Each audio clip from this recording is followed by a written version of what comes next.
Foreign. I'm struggling with debt right now. If you get married, we can pay off the debt with the wedding contribution from your spouse's family. You're 18 now. Old enough to marry. Marry Freddie. In other words, I was being told to marry Freddie, an overweight man, all for financial gain. For a moment, it seemed utterly unreasonable. But then I realized I had only two choices: either drown in debt by refusing to marry, or spend my life with Freddie. As these options swirled in my mind, I remembered something: anything to get me out of this house. The story begins over a decade ago. My name is Felicity. Growing up, I was treated terribly by my parents. My father died in a car accident when I was 3. He was a very kind man, but Mom apparently didn't care for him much. I have no memories of being loved by her, probably because I resembled my father. Mom remarried just 6 months after my father's death. According to her, she'd have been involved with my adoptive father even when my father was alive. Mom and my adoptive father, who had betrayed my kind father, treated me horribly. I was treated as if I didn't exist, and my pleas were always ignored.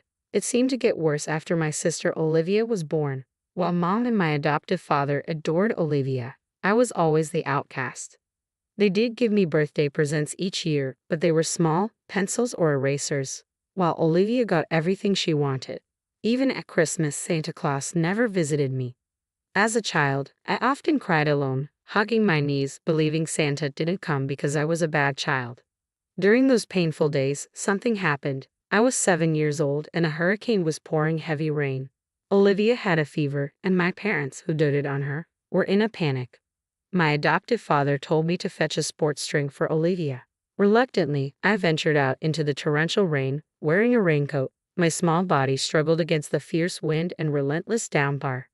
Our house was in the countryside, and it took an hour to reach the nearest supermarket on my tiny legs.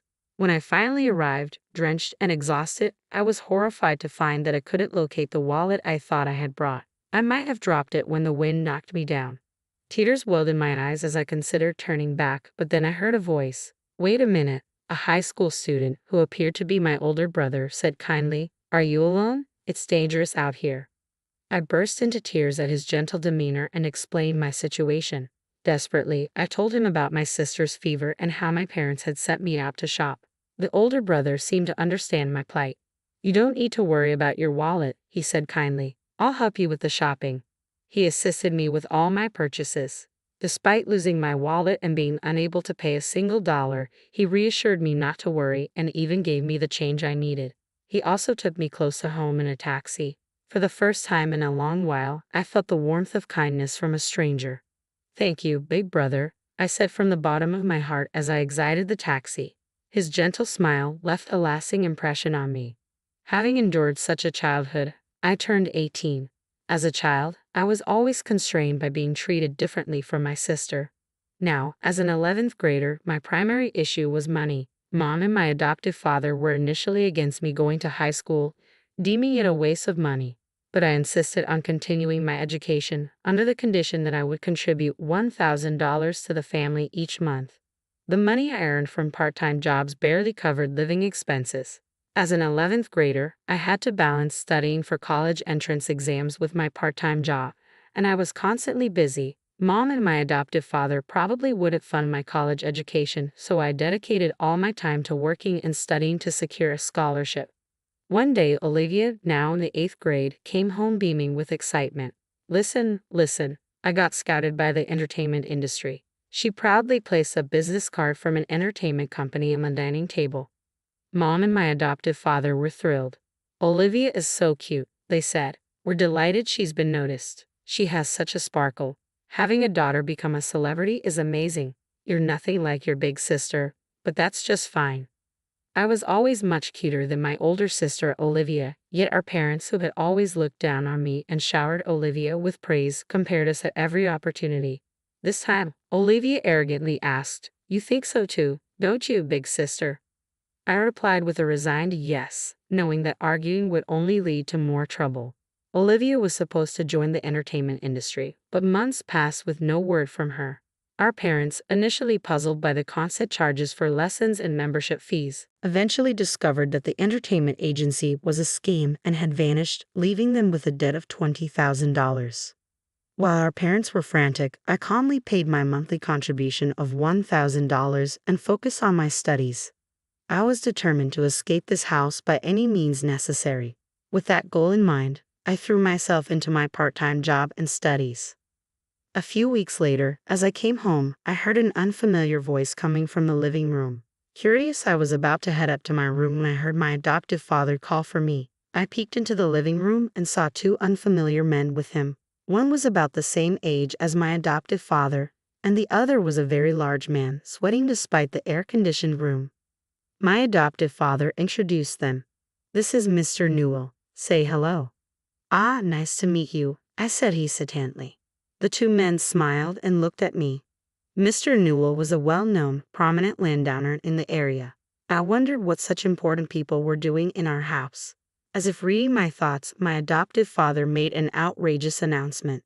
"Mr. Newell's son, Freddie, is your fiancé. Be polite." Startled, I raised my voice, prompting my adoptive father to look flustered as he pulled me into the hallway.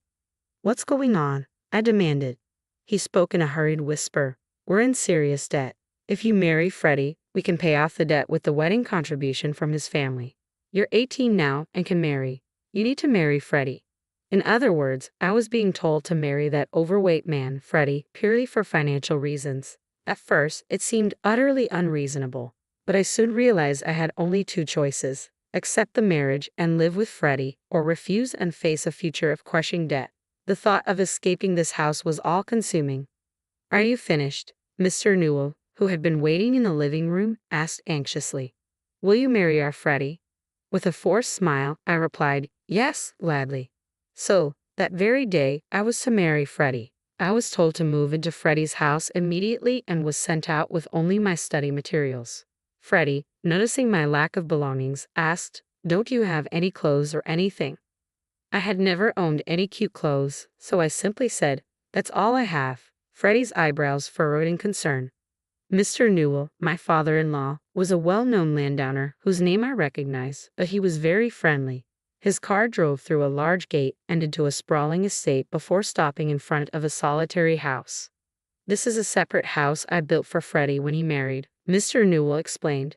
"Since Freddie couldn't find a spouse until now, I'm glad someone as wonderful as Felicity is marrying him." He briefly explained the arrangement and then said, "I'll leave it to the young couple now," before leaving Freddie and me alone. Suddenly, I was alone with Freddie, facing an uncertain future. I felt a bit wary of Freddie, but he calmly showed me around the separate house.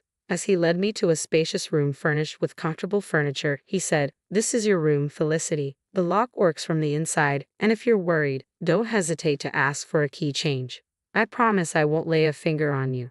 He continued, "I've informed your parents that we'll cover your high school expenses so you can reduce your part-time job hours if you can. If you want to go to college, I'll support that too." I was taken aback by Freddie's unexpectedly considerate treatment. He even mentioned that he had no intention of getting a marriage license, suggesting that we have a common-law marriage. He added that if I found another man I liked, I was free to pursue that relationship. Surprised by how much this arrangement exceeded my expectations, I couldn't help but ask, what's the purpose of this marriage? It seems like I'm the only one benefiting from this."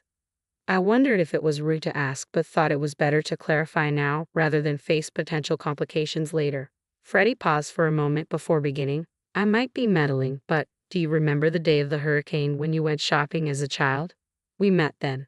Do you remember?" I was stunned. How could I forget? I still vividly remembered the kind older brother from that day. It dawned on me that if that older brother had gained weight, he might look like Freddie now. "Are you the older brother from that time?" I asked, feeling a rush of apology. "I'm so sorry. I didn't recognize you," Freddie admitted with a chuckle. "I've put on a lot of weight since then. Stress from working full-time made me eat too much. But you haven't changed, Felicity. When my dad showed me your picture and asked if I wanted to marry you, I knew right away it was you. Are you still being treated poorly and suffering like you were back on the day of the hurricane?" Freddie's words were as kind as they had been that day, and I nodded, feeling a deep sense of relief. Freddie smiled warmly and reassured me, "It's okay now. You don't have to worry about money or being treated badly anymore. You can live freely in this house." Touched by Freddie's kindness, tears welled up in my eyes. Freddie quickly handed me a beautiful handkerchief as I cried, and from that day on, we started living together. For the first time, I had the freedom to focus on my studies without the constant pressure of financial worries. Freddie mentioned he didn't need any living expenses from me, but I decided to contribute $300 anyway, as living for free felt a bit restrictive. With only that small contribution and my allowance, I was able to significantly reduce my part-time job hours. Freddie took the initiative with household chores, and whenever I was busy studying, he would kindly say, "You can go study, I'll take care of this." In the happiest days of my life, Freddie and I grew closer, living like a regular married couple. We enjoyed each other's company, laughing together while watching variety shows and spending holidays out. A few months later, while I was leading this calm and contented life, I received a phone call from my adoptive father. I wondered what he could want now, after having ignored me for so long. I answered the phone with a sinking feeling. "Hello, Felicity, is that you? Mom's in serious trouble." The urgency in my adoptive father's voice took me aback. According to him, Mom had fallen ill and needed immediate surgery. He was asking me to transfer $10,000 to a specified account. Despite the neglect I had endured from Mom throughout my childhood, she was still my mother. I couldn't ignore her in a life-threatening situation. What happened all of a sudden? Which hospital is she at? What kind of illness does she have? I asked, trying to get more details. There was a noticeable hesitation in my adoptive father's voice. Well, it's the hospital, but..." His flustered response set off alarm bells. He couldn't even name the illness, which seemed highly suspicious. "You're lying, aren't you? Enough with these games. Don't call me with such nonsense." "Wait, okay, I admit it. I lied. The truth is, I had an accident recently and I'm being billed $10,000. He explained that he had crashed his car and the person he hit was a dangerous individual. Now he faced $10,000 in repair and medical bills and claimed he couldn't afford it. My irritation with him grew. "You're probably lying again." "It's true this time, I swear. Please, Felicity, ask Freddie to transfer the $10,000. You're all we have left." I snapped at my adoptive father's desperate plea. "Don't mess with me. I can't believe you called after all this time just to ask for money. Neither you nor Mom ever cared about me, not even once. And now you want me to help you. That's too convenient. No matter what you say, I have no intention of transferring the money. Goodbye." Ignoring his pleas for me to wait, I hung up and blocked the numbers of my adoptive father, Mom, and Olivia. A few weeks later, as I happened to pass by my family's old house, I noticed it was vacant. A gossip-loving neighbor approached me, revealing that the story about hitting a dangerous individual's car was true. According to her, my parents and Olivia had secretly packed their bags and left the house at night. They must have fled and were likely living under the radar now. Living in constant fear must have been incredibly stifling, but I felt a deep sense of relief. Meanwhile, I was living my happiest days. I had completely fallen in love with Freddie. Although he was 10 years older than me, he had been hesitant about dating me. However, my persistent confessions led to us deciding to start dating once I graduated from high school. Freddie even took time off work to attend my graduation ceremony. As Freddie joined me in improving my eating and exercise habits, he slimmed down to his original figure and transformed into a handsome man. My friends were envious when I proudly introduced him as my boyfriend. After graduation, Freddie and I officially registered our marriage. When I expressed my desire to marry him, Freddie agreed, and we submitted the marriage registration. Although it would take some time for the marriage certificate to be issued, we were now officially married, not just in a common law sense. On the way home from the city hall, we held hands for the first time. I laughed at Freddie's adorable shyness, and he said, "Now that you're my wife, Felicity, you can be swayed by any handsome boys you meet in college." I thought I was the only one in love, but it seemed Freddie loved me just as much. I found it so endearing that I burst into laughter. There was no way that could happen. Of all the people I've met, Freddie is the most handsome.